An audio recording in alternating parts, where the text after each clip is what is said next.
33, Alva. Somewhere between then and now, between heaven and hell, lies a small village of Memory Hill. I was 23 years old, looking at the cottage, letting my eyes sweep over the upward sloping field and met the sky. Here I could replant myself and grow upright. My cottage was one of 3 small cottages lined up along an old, gnarled dirt road in the middle of an earthy sea. In the cottage at the far end lived an irritable 50-year-old woman with her old dog. In the middle was my yellow cottage, pleasantly shaded by boxwood and trees, with a lawn and a ditch leading up to the steeply sloping field.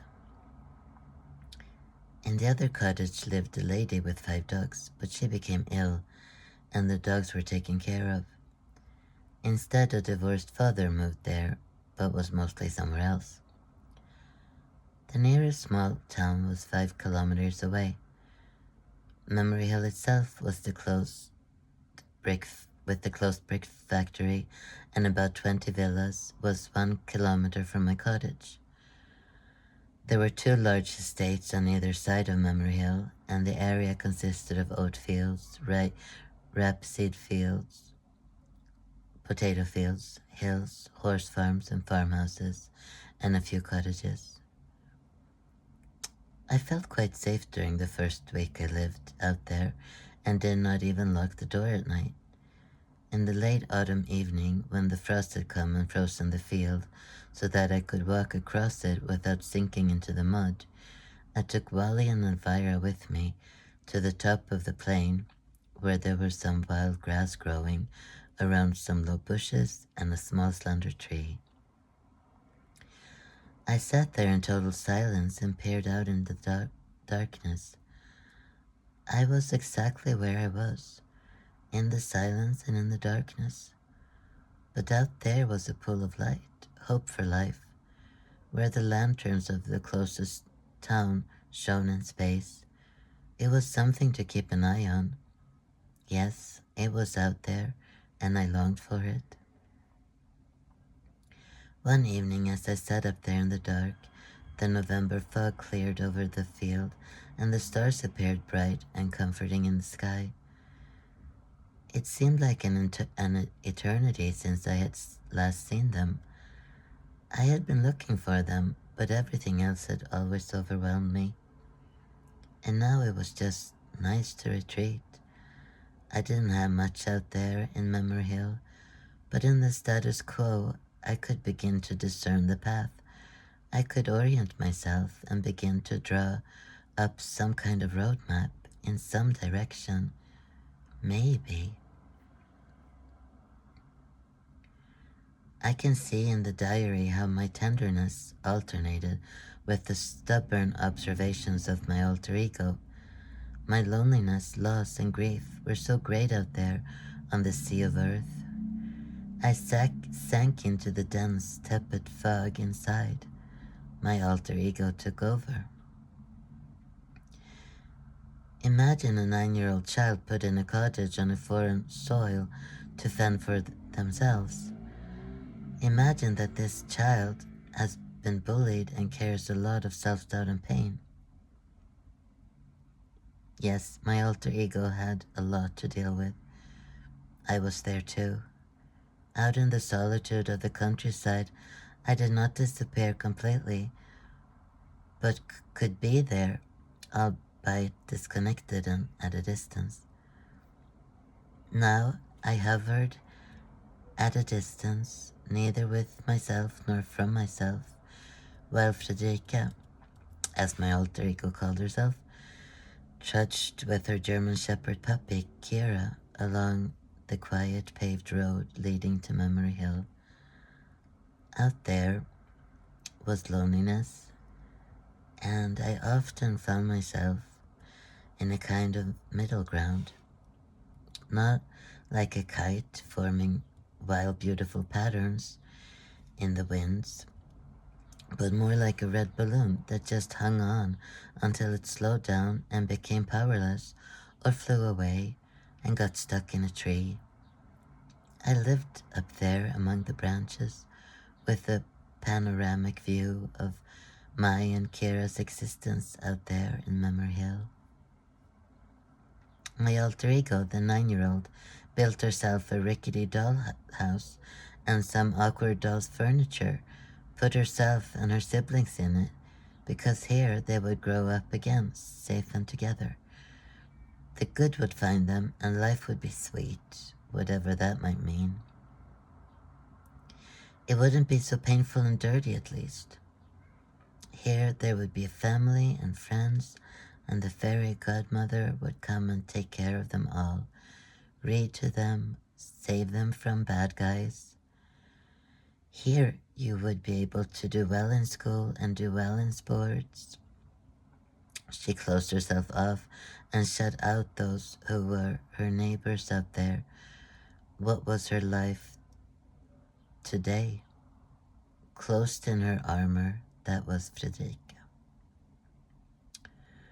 So, while I floated around like a balloon, which was either forgotten or dragged along by its string, I looked from the panoramic view down on myself and my existence. But it was Fredrika who sensed the matter, the crunching sand on the gravel road, the heavy soil, the damp spruce trees, and the grey-blue sky that met a hilly area where Memory Hill's small residential area flowed into a handful of gravel paths that snaked across the fields. There were bushes and low trees, and we, missed the big forest dearly. I watched my alter ego struggle with the loneliness and the mud. Kira became so muddy that the drain flooded with brown water when Fredrika tried to shower her, and the walls became brown with mud that could never be completely washed clean. We thought it was like running in sand in an hourglass that was constantly turned upside down so that the sand washed over us again. But Fredrika fought on. What else was there to do? We were happy when we found forested hills and slopes and nice views wherever the terrain became more undulating. We saw from a distance that people were living their lives out there, but we didn't know how to enter them and become part of any life at all.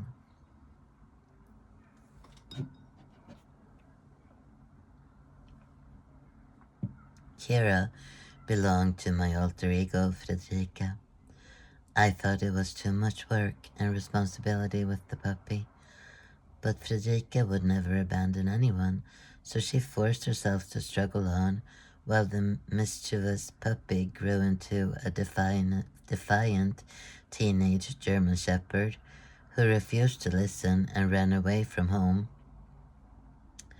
Fredrika felt like a total failure. Yes, the wounds had never healed for Fredrika. She had told Åsa about the abuse, but instead of healing, she had been criticized when Åsa made personal attacks. The healing process that had begun was hindered, and instead of healing the wounds, they were encapsulated. The lord of the manor in Memory Hill disliked German shepherds and chased us away. Some other neighbors with him became suspicious of me, who was so lonely and so young. The wound capsules deepened.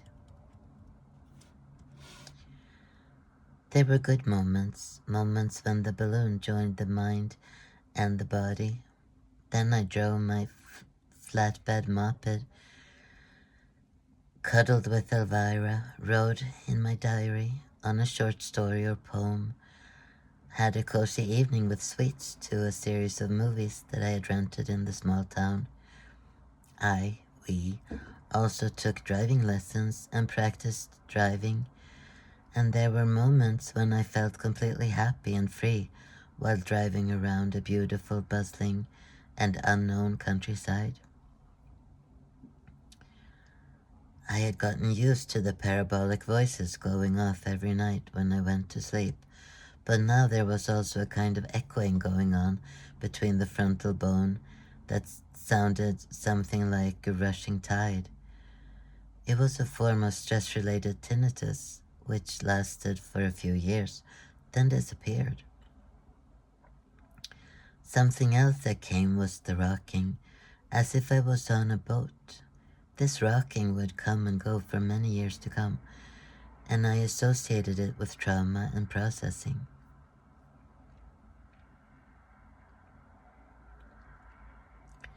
If something became too much for Fredrika, she would retreat.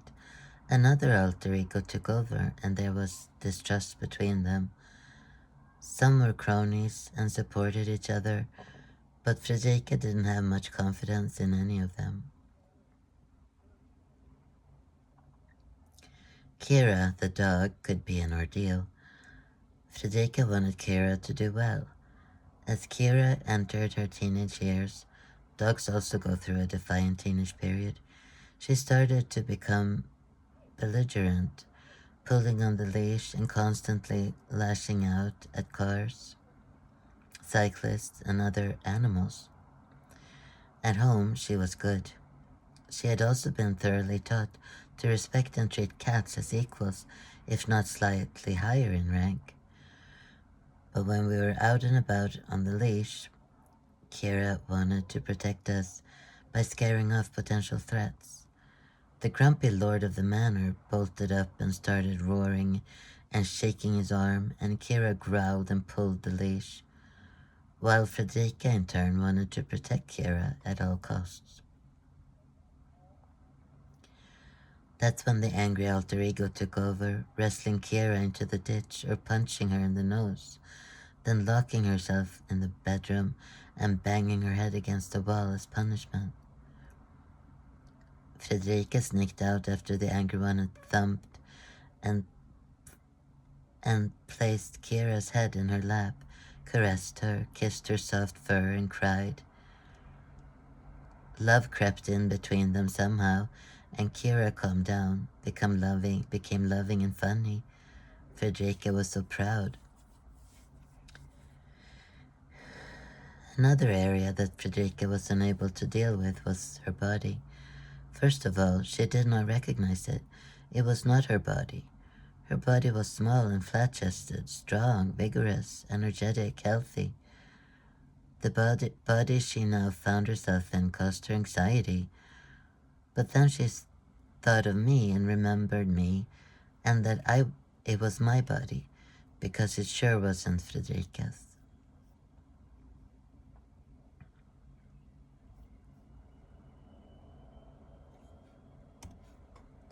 34. Alva. That summer, Kira and I found a small swimming hole across the field, a deep little lake framed by reeds with a sunken dock. We made our way through the rows of wheat that now grew tall on all sides of our cottage. I also took Wally and Elvira with me because it was not so far to walk. Oh, how I protected Wally and Elvira, but unfortunately they disappeared a bit from my view out there in the countryside. Wally became a big hunter and increasingly wild. He seemed unable to forgive me for Kira's intrusion into our family. Elvira could not get used to it either, but mostly sat on the top shelves and looked down on the dog. The cat said thanks but no thanks after inspecting the reeds and the dock, but Kira loved water, just like me. She also loved chasing sticks and retrieving them, which I threw into the water, and it became her favorite activity. She pedaled wildly, squeaking, splashing, and puffing like a steam engine through the water. I threw first one, then another, and then a third stick, which she squealed and paddled away to catch, one after the other. Eager and proud, she crawled, dripping wet, onto the dock, cute as an otter, expressively dropped the sticks at my feet and shook off the water.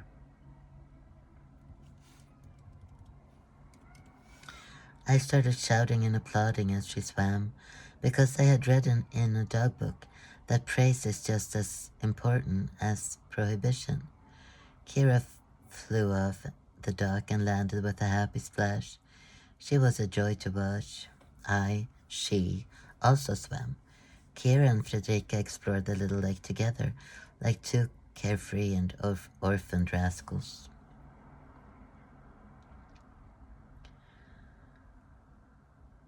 I traveled between heaven and earth with Kira in the lead, slept in my little cabin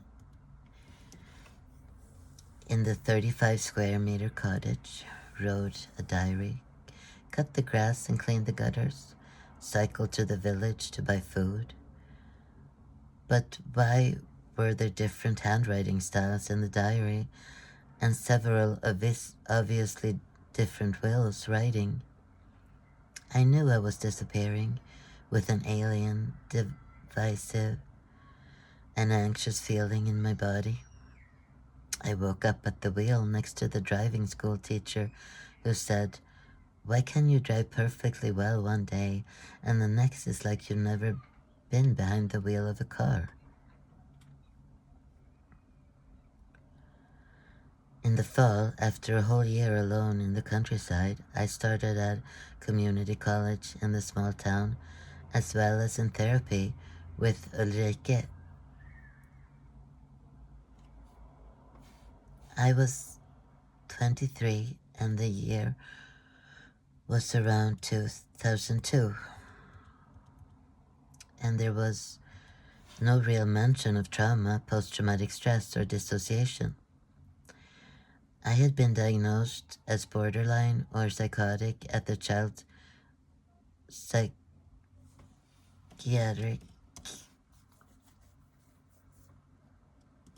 unit, but the doctor in the small town who referred me to Ulrike deleted that diagnosis. So what was really going on with me? Ulrike was at a reception high up in a nice old house by the square. She had long white hair with bangs, and her office with its fine view of the square was blue. It was such a luxury to get away from the mud, earth, and fields. Ulrike opened up her airy, smooth intellect to me, and that too felt like a relief. "How can a horse become a wolf that becomes a rabbit?" I asked. "It's as if there are others inside me. When I was little, Mom and Dad used to say, 'Now she's become Fredrika again,' or Magdalena." I couldn't explain it any better then. "What you describe, what is called multiple personality, does not exist," Ulrike said. "It's all about your needs, your subconscious, your desires and fears." So then Fredrika took over. She was there in an instant while I floated out over the rooftops, empty of thoughts and feelings. Through diary entries and healing work, I have come to know Fredrika's time better. She loved Ulrike, who was also very kind, wise, and interested, even though she was an old, inveterate Freudian at heart.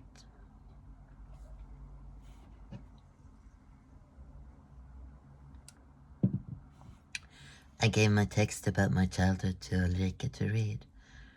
The language changed, but Fredrika had managed to hold the 50 pages together with pain and defiance.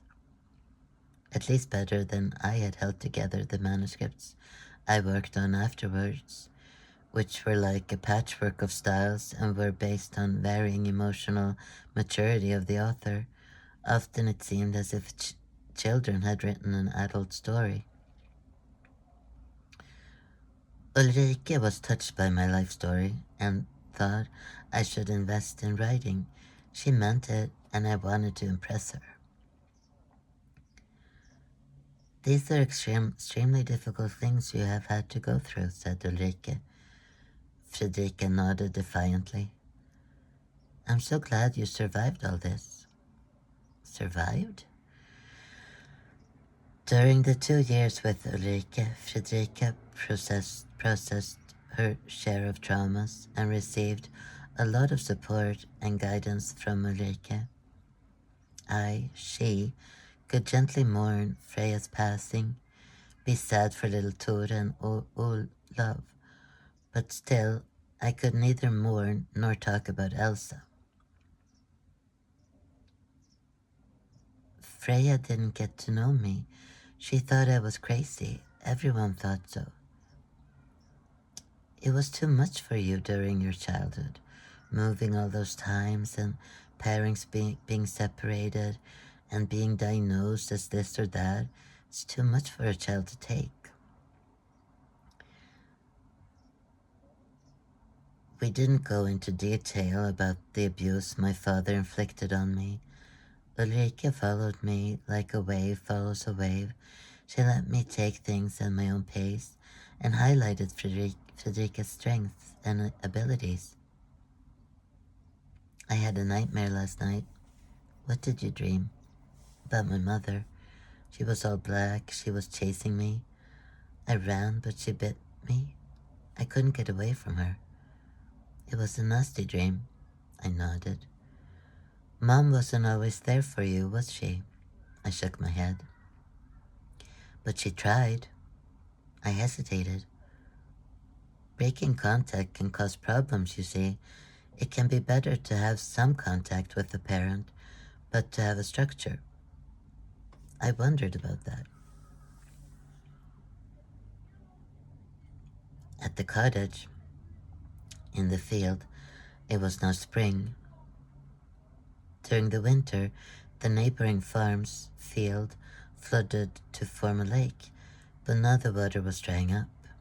I cycled into the small town to study English and Swedish at the local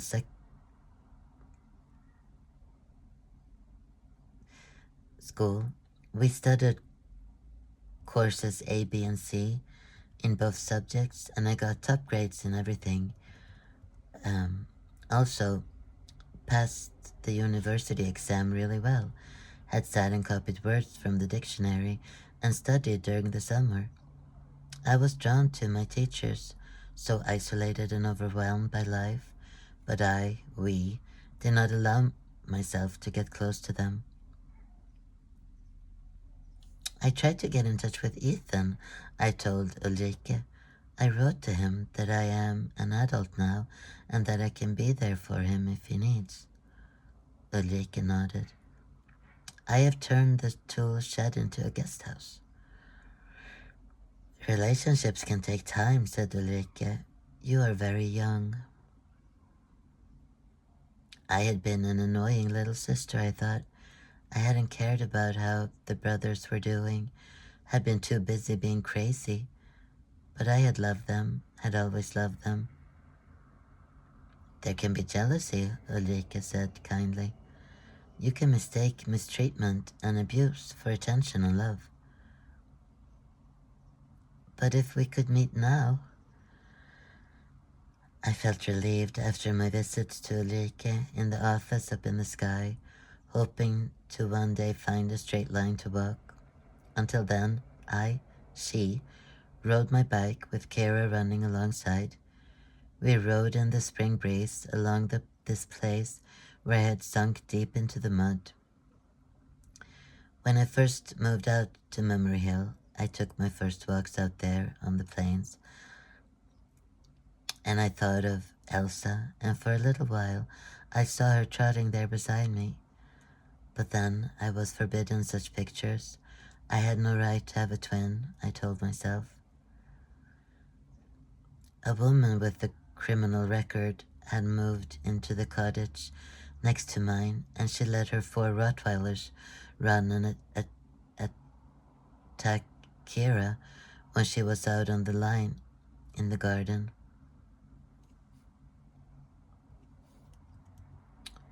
The owner laughed in my face and mocked me. I complained to Ulrike. Nobody likes me. Are you sure? You're so easy to like. Everyone is on me. It's probably not that bad. Did you experience a lot of bullying as a child? Ulrike asked. A little while in 6th grade. I'm sorry to hear that. I wanted to be friends, but they wanted to know everything, so I shut them out and they got angry. They remarked on your behavior. But they could have understood that you behave that way because you're scared or sad. We all do the best we can. I nodded. The next time we talked about my father, I had reported him to the police, but after a year, I had gotten tired of being afraid and withdrew the report and moved to Memory Hill. I want to kill him. I understand, but wishing him dead can make you feel guilty, which can be difficult to deal with. I nodded. I feel sorry for him too. Imagine having to walk around feeling so different. He doesn't fit in. He doesn't understand the rest of us. That's good, said Ulrike. It's great that you can understand and empathize with him. You'll have lots of use for that in life. I almost think you should become a therapist. It flattered me and I smiled at her. Ulrike was a wonderful, intellectual creature with whom I felt safe. She lived in the cool heaven of the intellect and gave me a lot of tools to keep the pain at bay, to look at things logically. But while Ulrike strengthened and soothed, my encapsulated traumas were left where they were, and in the capsules, time stood still.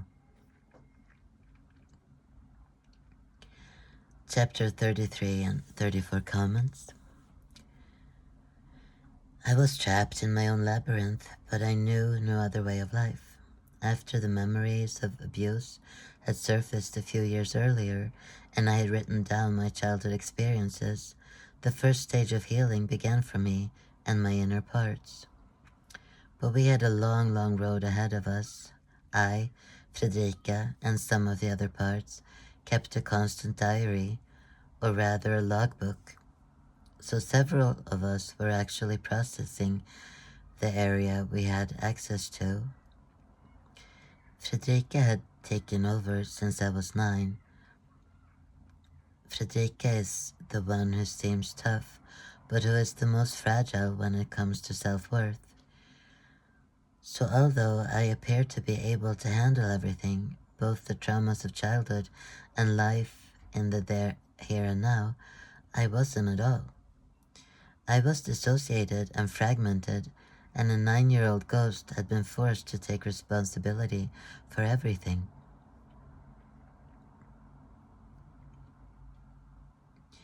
My body image has also been fragmented. Each part had its own perception of what constituted its body. What my body actually was, as the years went by, did not match what they knew about the body. This caused a great deal of anxiety. Even sensitivities such as allergies, physical reactions, sensitivity to pain, and bladder issues have been affected by the fragmentation of the psyche. That is why I believe that much is fundamentally psychosomatic, that our emotions and traumas affect our physical bodies.